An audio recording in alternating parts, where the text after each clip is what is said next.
What I wanted to do is take some questions, though. If we could have a few minutes and do a little bit of Q&A for this outstanding panel. Well, thank you guys so much for a great panel. You did a wonderful job. And when you asked the question about what could a brand possibly do wrong on social media, immediately I thought Kenneth Cole. And he's done a few. And, you know, it's not a luxury brand, but he definitely is a brand that has mainstay.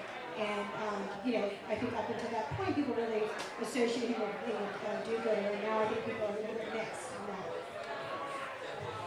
So was that a question?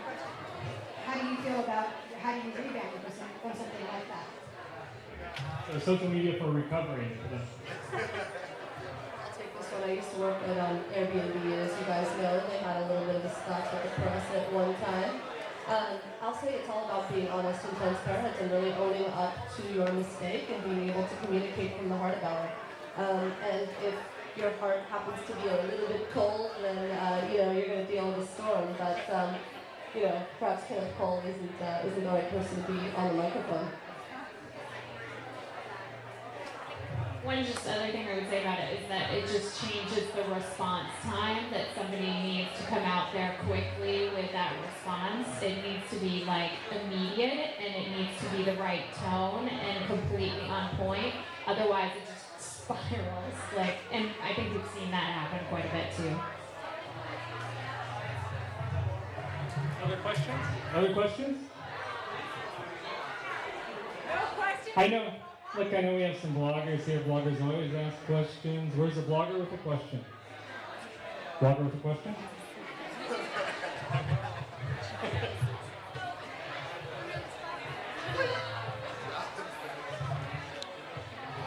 I'm sorry. I was put on the spot. I have to think of a question really quick, but I am a blogger. Oh, thank you. I guess my question would be, from a technological perspective, you're all involved in, you know, the technology and fashion industries. As an up-and-coming blogger or somebody that's about to start a project, what would you suggest for networking and getting into the industry as like a partnership with, you know, people like you?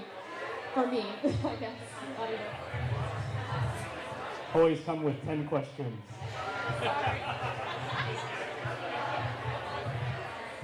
At least as far as Copious goes, a great way would be to put some of the items from your own closet on Copious. So we'd be happy to, you know, I'll give you my card and we can go from there. So. Well, so obviously, you know, you can list items on Poshmark and stuff, but I would say that if you are looking at technology, I would look at the phone.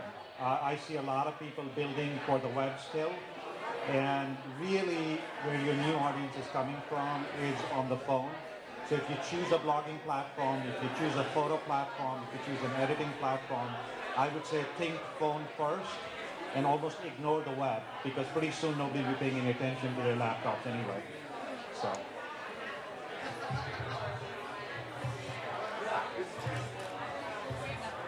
Oh, and the other thing is, right up front, you always have to say what the name of your blog is so people can find you.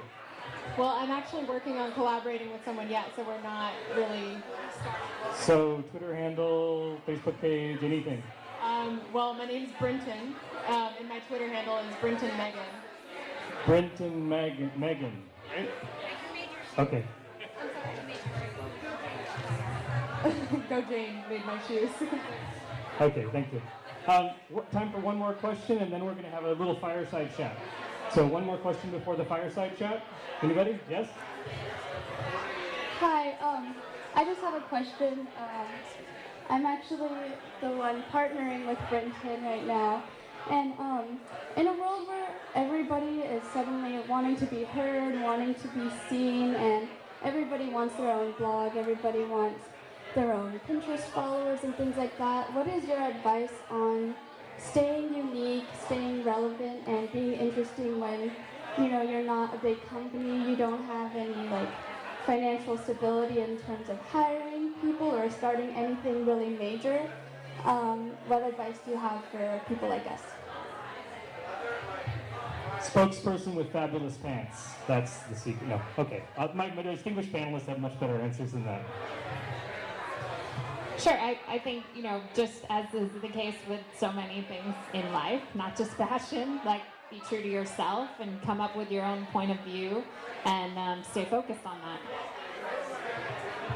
Absolutely. I think as it relates to sort of partnerships and kind of reaching out to different companies, like you mentioned before, only really reach out to those that speak to you and articulate to them why. I think that's going to be more compelling than just shooting a shotgun approach to a bunch of different companies. I think also you're doing just the right thing if you're interested in getting into the fashion industry by coming to things like this. So remember people, take their cards, write them back, follow up, and things build. I think people like to pat people on the back that also share and contribute something as well. So